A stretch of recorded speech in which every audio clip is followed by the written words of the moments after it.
Pour procéder au traitement de votre levée de photogrammétrie terrestre RTK, vous devez avoir un répertoire contenant les photographies acquises sur le terrain.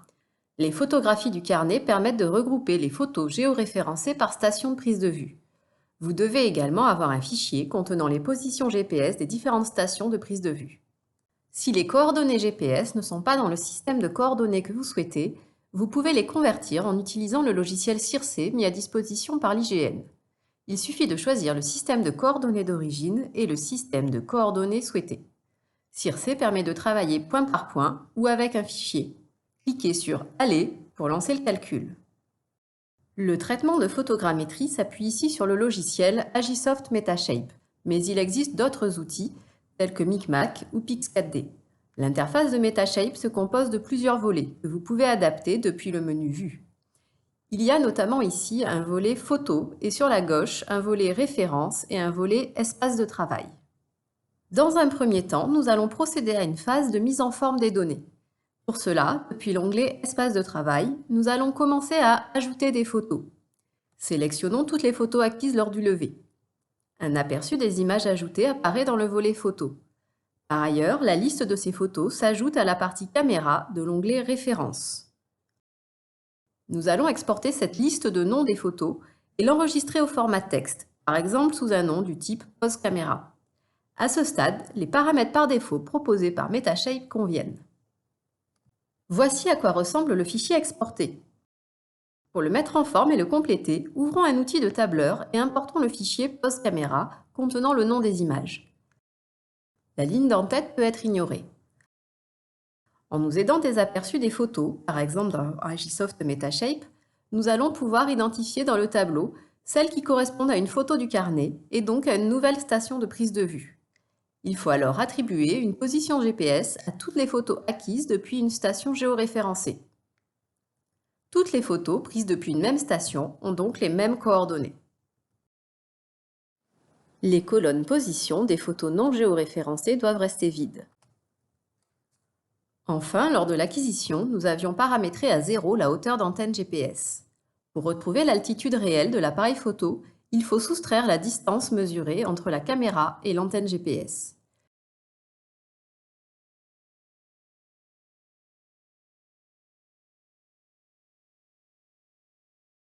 Une fois cette correction d'altitude effectuée, enregistrons le tableau au format texte.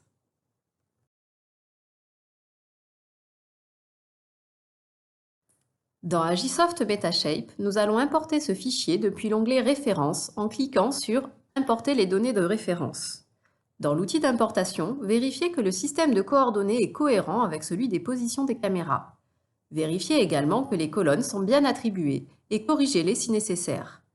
L'altitude prise en compte doit être l'altitude corrigée de l'écart entre antenne GPS et caméra. Les positions importées apparaissent dans l'onglet Références. Pour les photos non géoréférencées, les colonnes restent vides. Dans l'outil Paramètres, nous pouvons vérifier ou modifier les systèmes de coordonnées. Nous allons surtout paramétrer la précision attendue sur la position des caméras lors des stations. Cette précision devrait être autour de 5 cm. En entrant 10 cm, on se fixe une marge d'erreur. La précision est mise à jour dans l'onglet Références. À ce stade, il est conseillé d'enregistrer le projet Metashape régulièrement.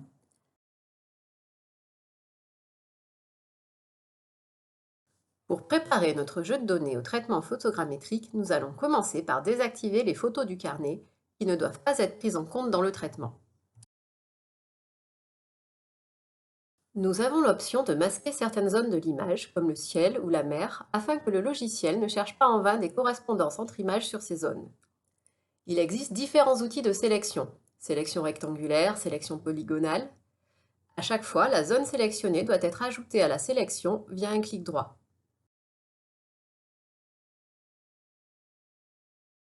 L'outil baguette magique permet de sélectionner automatiquement des zones homogènes en couleur.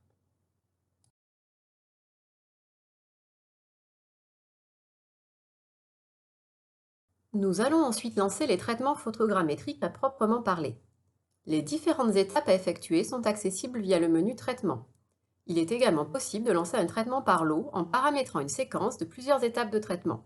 Nous allons choisir cette option. Il est conseillé dès à présent de cocher la case «Enregistrer le projet à chaque étape». La première étape du traitement consiste à aligner les photos en détectant pour cela des points remarquables, homologues entre les images couvrant une même zone. Les points utilisés pour l'alignement sont appelés points de liaison, tie points en anglais. L'ensemble des points identifiés est appelé point clé, key points en anglais. Nous allons choisir une précision haute et choisir d'appliquer les masques aux points clés. L'étape de traitement suivante consiste à optimiser l'alignement des caméras. Cette étape permet d'ajuster les paramètres internes des caméras. Conserver les paramètres par défaut. Il nous faut ensuite construire un nuage de points denses. Vérifiez que la qualité soit sur haute et le filtrage de la profondeur sur agressif pour un levé en extérieur. La séquence de traitement pourrait être lancée dès à présent, mais on peut également ajouter la création d'un maillage 3D. La génération d'un modèle numérique de terrain, MNT, et d'une orthomosaïque ne serait pas pertinente pour représenter un objet quasi vertical ou avec des surplombs tels qu'une falaise. Cliquez sur OK pour lancer la séquence de traitement. Selon les performances de votre poste de travail, le traitement peut durer plusieurs heures. Une fois le traitement terminé, on peut fermer la fenêtre du traitement par lot et visualiser les résultats de notre traitement. En mode souris, on peut faire tourner le nuage dans les 3 dimensions et zoomer grâce à la molette. Les résultats des différentes étapes de traitement sont visualisables. Le nuage de points épars généré suite à l'alignement des photos, le nuage de points denses et le maillage.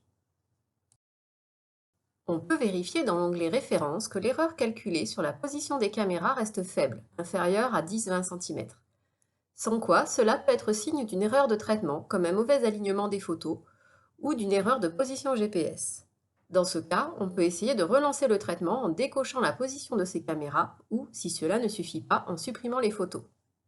On peut également filtrer les points aberrants, ici dû au fait que les masques n'avaient pas été placés sur toutes les photos, en sélectionnant ces points et en les supprimant. L'option «Afficher les caméras» permet de visualiser les positions de prise de vue. L'option «Afficher les vignettes» ajoute un aperçu de chaque photo. Pour finir, on va pouvoir exporter les résultats de nos traitements à partir du menu Fichier, Exporter. Exporter les points pour exporter le nuage de points denses. Vérifier que le système de coordonnées est bien celui souhaité. On peut également générer un rapport PDF qui récapitulera les traitements et les résultats obtenus.